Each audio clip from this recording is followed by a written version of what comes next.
What is up, you guys? Welcome to a special New Year's Eve edition of Controversial Thoughts. So here's hoping that 2020 ends smoothly and that 2021 is way better than this past year. Although I have to be grateful personally that 2021 has been a great year for me. I know it's been stressful for all of us with coronavirus, but here's hoping that the curse of the Mayan death whistle is broken in 2021 and that it's a great year for everyone and that the whole coronavirus thing kind of blows over and that metabolic health becomes the mainstream notion regarding how to prevent viral severity, etc. If you don't know about the Mayan death whistle, you can watch one of the Joe Rogan episodes. That's a sort of cheeky reference to that, where Joe blew the Mayan death whistle. And I've joked with him that I hope the curse is broken. Joe's joked with me back that he feels like he's caused COVID. So because of this eerie whistle that he says he left in Los Angeles. Anyway, here's hoping that 2021 is way better. Happy New Year to all of you guys. I thought it would be interesting to do an episode on alcohol, something I haven't talked a lot about, but I want to talk about which are the least toxic alcohols, how to mitigate a hangover, how to prevent a hangover, and things you can do in your life on a daily basis that will make a hangover less likely in the future, because I know that many of you will be imbibing alcohol for New Year's. Life is worth celebrating. Our ancestors certainly drank things that were fermented that had alcohol from time to time. It's not good for humans.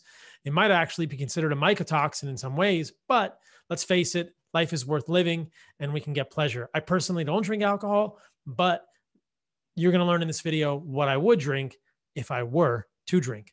I hope all of you will join us at Heart and Soil for the 30-day animal-based reset in January. January is when everybody gets all stoked about changing things, which is amazing. Everybody has a fire lit under their ass about how to change their diet and their lifestyle, which is amazing. We are going to try and help everyone with that through Heart and Soil. You can go to animalbased30.com to sign up for our 30-day animal-based reset. We're getting everybody excited to do an animal-based diet, which, as you all know, is nose to tail, animal foods as the center of the diet with the least toxic plant foods. That's animal-based. It's like carnivore, but it's a little more inclusive with the least toxic plant foods to make it easier to include more people from a non-dogmatic approach. You can definitely do a hardcore animal-based carnivore diet with no plant foods. I think that's amazing. Most days I have very little plant foods or no plant foods in my diet, but I do think there is a spectrum of plant toxicity and that many of us can tolerate the least toxic plant foods, and that this makes an animal-based diet, which really gets us 99% of the benefits, much more available to many people. If you have questions about that, you can find my videos about which plant foods are the least toxic, how to do an animal-based diet 101 at heartandsoil.co. I'll put in a plug here for Heart and Soil. I'm going to talk a lot about organs all the time because they're amazing and they contain many unique nutrients. If you need more organs in your diet, check us out at heartandsoil.co. We've got lifeblood back in stock, bone marrow and liver back in stock, gut and digestion back in stock, in addition to Firestarter, Immunomilk, Heart of the Warrior, beef organs, histamine, and immune are coming back in January. We'll have a full store in January and some new products coming out early next year. So check us out if you need more nose to tail nutrition in your life at heartandsoil.co. So when we are thinking about alcohol, right, I will give you guys the crib notes from the very beginning. In my opinion, the least toxic alcohols are the clear alcohols, things like vodka, gin, and tequila. If you have an alcohol that is like a whiskey or a beer or a wine, the darker alcohols, they're going to have more problems. As I go on in this video, which I'll try and keep as succinct as possible, I'll talk to you about why those are problematic, why alcohol in general is problematic. But if you want to imbibe and you want the real quick down and dirty for this video, the crib notes, I would drink vodka, gin, or tequila, the clearest, purest alcohol, preferably even an organic one if they make those, on New Year's, and do these other things, which are going to include getting organs and not eating seed oils in your diet to mitigate a hangover. But stick around for all the details now as I dig into this. So what causes a hangover? I don't think anyone fully understands its physiology. There are lots of things that can cause a hangover. Certainly alcohol is a diuretic. It is going to cause dehydration. It's going to cause electrolyte imbalances because of that diuresis. But there are also some things in alcohol called congeners, which make the darker alcohols probably more likely to cause worse hangovers. I think the biggest cause of hangovers is acetaldehyde. So I will show you guys alcohol metabolism. There are two enzymes that metabolize alcohol. There's alcohol dehydrogenase and aldehyde dehydrogenase. And alcohol dehydrogenase converts alcohol, which is usually ethanol, into acetaldehyde. And then acetaldehyde or aldehyde dehydrogenase then metabolizes acetaldehyde into acetyl-CoA, which is used in our cells for the Krebs cycle, et cetera. So acetaldehyde problematically is considered a congener and probably creates a lot of oxidative stress in the liver, creating increased lipid peroxides. So alcohol in general is probably a mycotoxin because it's made by a fungus, but there are other mycotoxins in these other alcohols as well that are more dark. So red wine and beer, significant amounts of alcohol, significant amounts of mycotoxins, excuse me, and I will show you guys all of that data momentarily. So here are a couple of studies that I found interesting with regard to hangovers. Here's one done in a Dutch cohort of students, and it's correlative. This is observational, but they found that experiencing alcohol hangovers was associated with significantly poorer self-reported immune function. That in the students who had worse hangovers, they reported their immune function as worse, which I thought was interesting, that even the students knew that their immune function was poor. They were probably in overall worse health and they had worse hangovers. It makes sense, especially when we think about the fact that most of hangover severity is probably related to oxidative stress in connection with acetaldehyde, one of the products of alcohol breakdown or ethanol breakdown specifically, and that acetaldehyde leads to lipid peroxidation.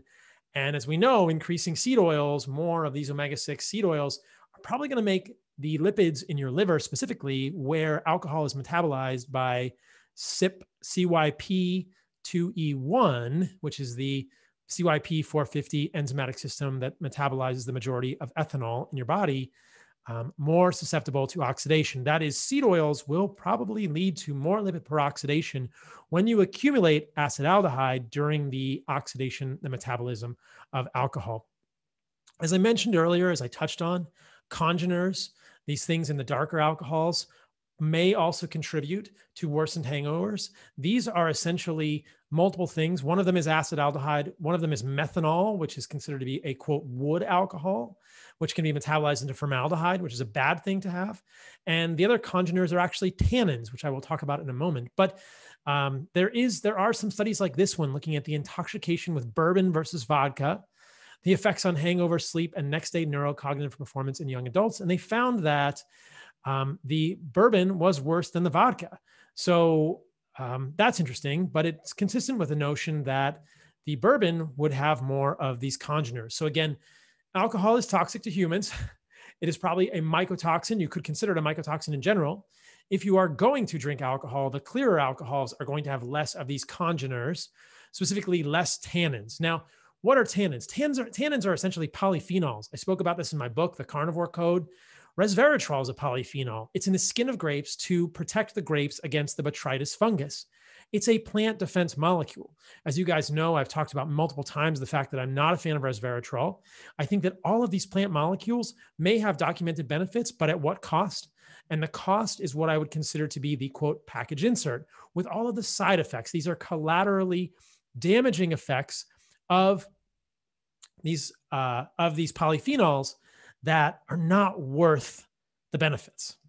So what I'm talking about here at a high level is the notion that we don't need to get resveratrol because we can get the benefits of resveratrol with fasting and ketosis.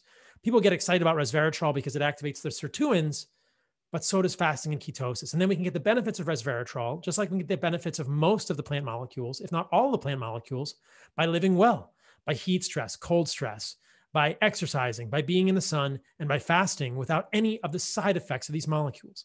I'll get into the bad side effects of resveratrol in a moment, but tannins in wine and beer are polyphenolic molecules that have negative effects in humans. They're anti-nutrients. They inhibit digestive enzymes. They're in plants to prevent the attack by fungus or other animals, and they're in things like wine and beer. So these tannins are probably worsening the hangover effect also by having their anti-nutritive effects in humans in these alcohols that you're consuming. It's part of the congener family. And again, that's why the clear alcohols, vodka, gin, or tequila will have less of these and may have less of a hangover in general. Now, alcohol is going to cause problems regardless because of acetaldehyde, because of the oxidative stress created by acetaldehyde. I'll get into glutathione and acetaldehyde in one moment. I want to take a moment to show you guys some studies that I have spoken about with resveratrol in the past. If you have any questions about resveratrol, you can refer back to multiple podcasts I have done on this topic in the past and my book. There are many studies that show that in placebo-controlled randomized clinical trials, resveratrol fails repeatedly to show improvements at multiple clinical endpoints. This is not a beneficial thing for humans. It is in fact a polyphenolic that is a tannic substance in grapes that is not needed to be optimal for humans. I did a whole podcast with David Sinclair. We mostly talked about NAD and NADH. I do believe we talked about resveratrol some, but I am no fan of this compound. This is a placebo-controlled randomized clinical trial, high-dose resveratrol treatment for non-alcoholic fatty liver disease. It failed. No consistent therapeutic effect in alleviating clinical or histological NAFLD. Now, that's one. Here's another trial with resveratrol where it also failed. No beneficial effects of resveratrol on the metabolic syndrome. You can read that study if you'd like. That's a placebo-controlled clinical study. And the last one, there are multiple here.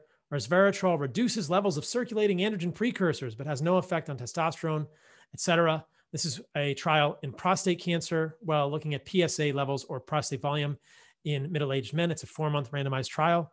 And the problem here is that resveratrol decreased androgen precursors, androstenedione, DHEA, and DHES. And that's a bad thing because resveratrol, as we know, if you've heard the stuff I've talked about or you've read my book, The Carnivore Code, can act as a xenoestrogen. It can mimic estrogen in the human body. These are the tannins you want in your body, not for men or women. Are these going to be good things? So in general, high level, this is not a video about tannins. Tannins are digestive enzyme inhibitors. They're plant defense molecules. They're not a good thing to get in your body. They're polyphenols, which, as I have said in the past, I debate the notion that these are beneficial for humans at all. That's a very contrarian notion, but in fact, this is the Controversial Thoughts mini podcast anyway. But I've talked about this in my book and many other podcasts at length. These are not beneficial for humans. They have redundant benefit with negative side effects. You can get the benefits by doing other important things, specifically environmental hormesis, heat, cold, exercise, sun, ketosis, fasting, etc. So I want to take a moment to also discuss the mycotoxin contamination problem, which makes the darker alcohols, beer, wine specifically, bourbon as well, that are made from grain, a big deal. So there's actually a pretty good amount of data about this. The mycotoxin levels in these alcohols have been tested repeatedly, and they're significant. So we can look at this one, the mycotoxin profiling of 100 beer samples with a special focus on craft beer. They found 60% were craft beers. Selection of more than 1,000 samples were screened for the presence of aflatoxin B1. That's made by Aspergillus.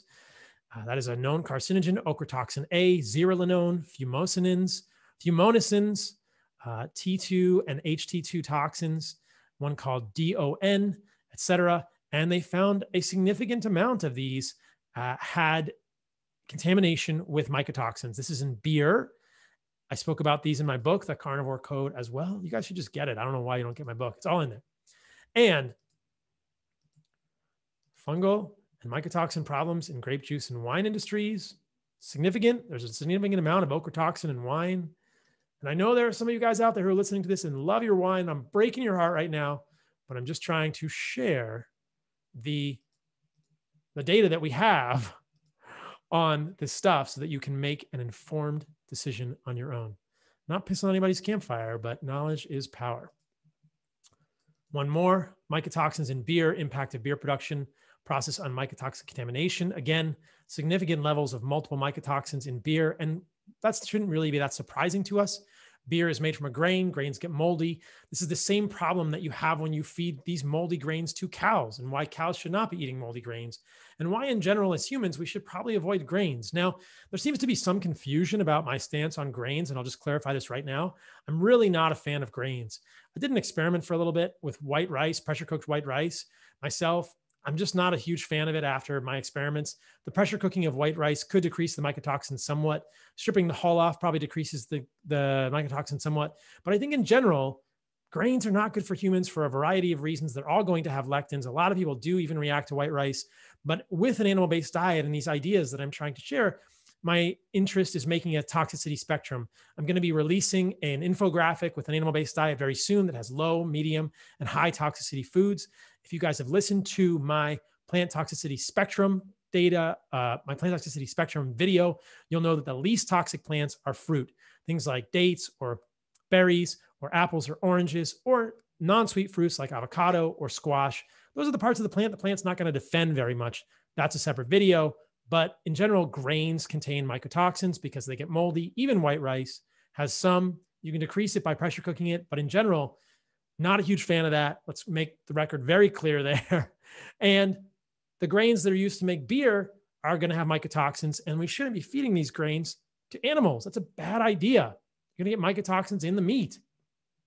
Last one here on wine. Wine's mycotoxin profile grows. This is from a technical journal called C&EN, and they're in there. Famotidine, ochratoxin, aflatoxin, it's all in wine. So I am not a huge fan of wine in general. Wine also has sulfites, etc. We're back to the original thing. If you want to drink, go for a clear alcohol like vodka, gin, or tequila from the purest source you can.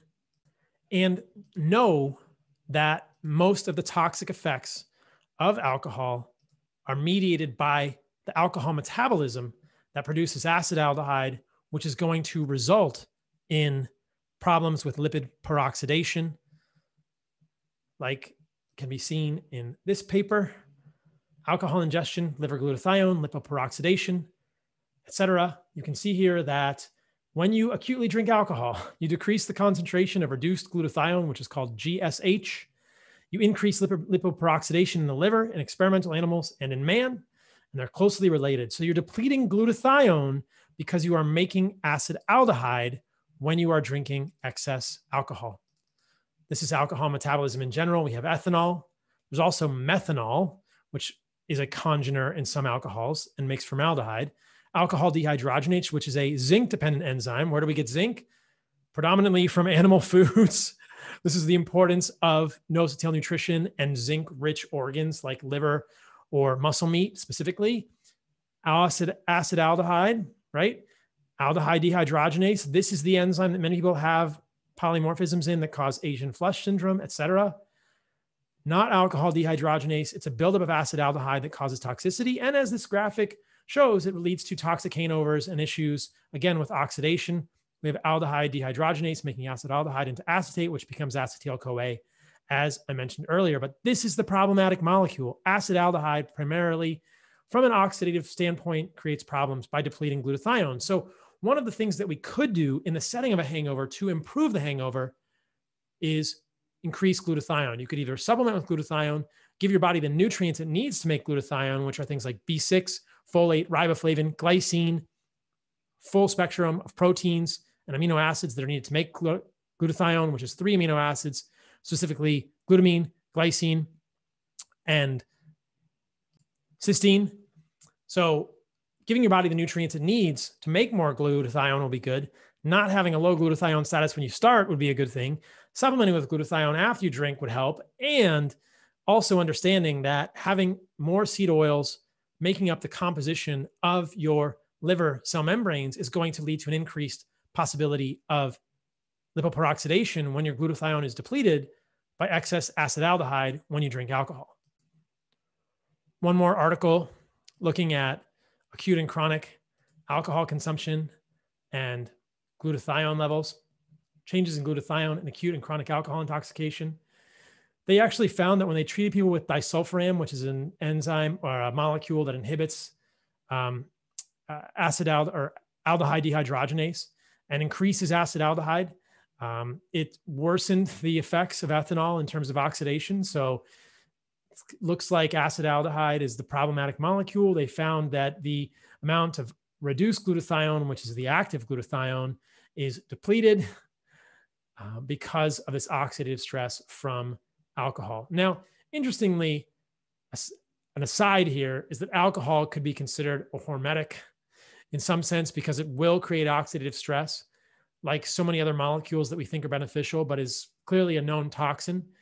And the difference between environmental hormesis and molecular hormesis is that environmental hormesis doesn't have the side effects that resveratrol or curcumin or isothiocyanates like sulforaphane do. And alcohol is going to have negative side effects in the human body. Primarily this with acetaldehyde, but it is creating oxidative stress in much the same way that so many of the molecules we think are beneficial are. This is the double standard. This is what people don't understand about polyphenols and how they are probably not actually that beneficial for humans in general. We can detoxify them, we can handle them, but getting a lot of polyphenols is a bad idea. Getting the nutrients that we need from nose-to-tail animal foods, that's really the way to create robust health and optimal performance as a human. So that's a really important review of alcohol metabolism. And it's important to remember that to manage alcohol, you want to have the best nutritional status. You want to have the best immune status. If we think about that first paper from the Dutch cohort of young men rating their immune status low and having worse hangovers, you want to have very low amounts of seed oils in your diet or no seed oils. These are all things we're going to be talking about in the 30-day animal-based reset at heartandsoil.co. If you're not getting organs in your diet, you're probably missing out on a lot of nutrients that would help you to manage these stressors when you get to live your life and you're exposed to toxins like alcohol. The last piece of this equation that I want to talk about is the fact that alcohol is well known to create issues in the gut. It's going to create issues with dysbiosis, the wrong types of bacteria, overgrowth, and permeability at the level of the gut. So good summary paper that I found here is alcohol and gut-derived inflammation. Alcohol is known to create intestinal inflammation, including altering intestinal microbiotic composition and function, increasing the permeability of the intestinal lining, affecting the intestinal immune homeostasis, all bad things. Studies show that alcohol promotes dysbiosis and bacterial overgrowth. Studies in animals and humans confirm that alcohol increases intestinal bacteria. Overgrowth may be stimulated directly by alcohol. Some studies suggest that it also could be an indirect byproduct of poor digestive and intestinal function caused by alcohol consumption. Furthermore, treating rats with bile acids reversed bacterial overgrowth, and alcohol is known to decrease bile acids in rats, probably humans as well. More problems with alcohol. Alcohol-induced intestinal hyperpermeability. Studies in humans demonstrate a subset of people with alcohol use disorder have increased intestinal permeability measured with a method known as the chromium EDTA method. And those with alcohol use disorder were more likely to have increased intestinal permeability and liver disease, according to this study. So the effects of alcohol in the gut are myriad and negative. Acetaldehyde, specifically, the molecule we've been talking about, destabilizes tight junctions by redistributing proteins. Alcohol and its metabolites alter the expression of tight junction proteins. Alcohol and non-oxidative metabolites cause tight junction redistribution, disrupting its barrier function, et cetera, et cetera. There's a whole podcast coming with Lucy Mailing next week on GI stuff, but it may not be a bad idea to consider how you might support your gut or heal your gut if you are going to be drinking alcohol in or around New Year's or in general in your life, regardless of the type of alcohol. I would humbly suggest that you consider something like Immunomilk, which is a colostrum known to have hepatocyte growth factor, proline-rich peptides, lactoferrin, and many immunoglobulins that could improve immune function overall and gut function at the level of the gut epithelium, and our gut and digestion supplement, which actually has tripe and stomach in it, the building blocks for the actual gut lining, and nutrients like liver, pancreas, and spleen with things like things like zinc, et cetera, that will be able to help support gut barrier integrity. We know that zinc deficiency is actually linked or connected with hyperpermeability of the gut. So getting more zinc in your diet from animal foods, liver, organs, pancreas, spleen could be a very good thing there as well. So support your gut after you're drinking with something like gut and digestion, liver, spleen, pancreas, Immunomilk, grass-fed colostrum. Consider NAD. You could even get an IV of NAD might help after you're hungover. Glutathione might help after you're hungover. Don't eat a lot of seed oils before. Have the lowest amount of seed oils in your diet. So in summary, many of you will drink over New Year's. Happy New Year. Be safe. Don't drink and drive. Eating an animal-based diet leading up to that, thinking about seed oils and how toxic they could be will help mitigate the effects of the alcohol. Drinking the clear alcohols like vodka, gin, or tequila would be better than the darker alcohols with their congeners, and things like red wine and beer, which are going to have mycotoxins, which are probably going to create a lot of problems for people. Don't believe the hype with regard to polyphenols and tannins. It's a separate video. We hope that you'll join us for our nose to tail animal-based 30-day reset, animalbased30.com. In January at Heart and Soil, we'll be doing emails every week, all kinds of support stuff. You can always email me at drpaul@heartandsoil.co. If you have questions about which supplement might be right for you, how to construct an animal-based diet, I'll be available throughout the month of January to help you guys through that. I'll be making videos, and there'll be all kinds of support for your animal-based transition in 2021 as the curse of the Mayan death whistle is broken. All the nose to tail nutrition you need is at heartandsoil.co. Like I said, you can always email me if you have questions. Stay radical, you guys. Love you all. Thank you for being a part of the remembering. Our ancestors drank alcohol from time to time. It's okay to have fun. It's okay to do things that are not puritanical. It's okay to do these things. Just know that they may have negative effects on your body. And eating an animal-based diet, living in an ancestral way, living in a way that gives your body the nutrients it needs with nose to tail animal foods and an avoidance of seed oils is going to put you in a much better spot to recover from those things. If you really like wine and beer, drink those. They're definitely going to cause more problems than the clear alcohols. Stay radical, you guys. Love you all. Hope to hear from you soon via email. Check us out at Heart and Soil.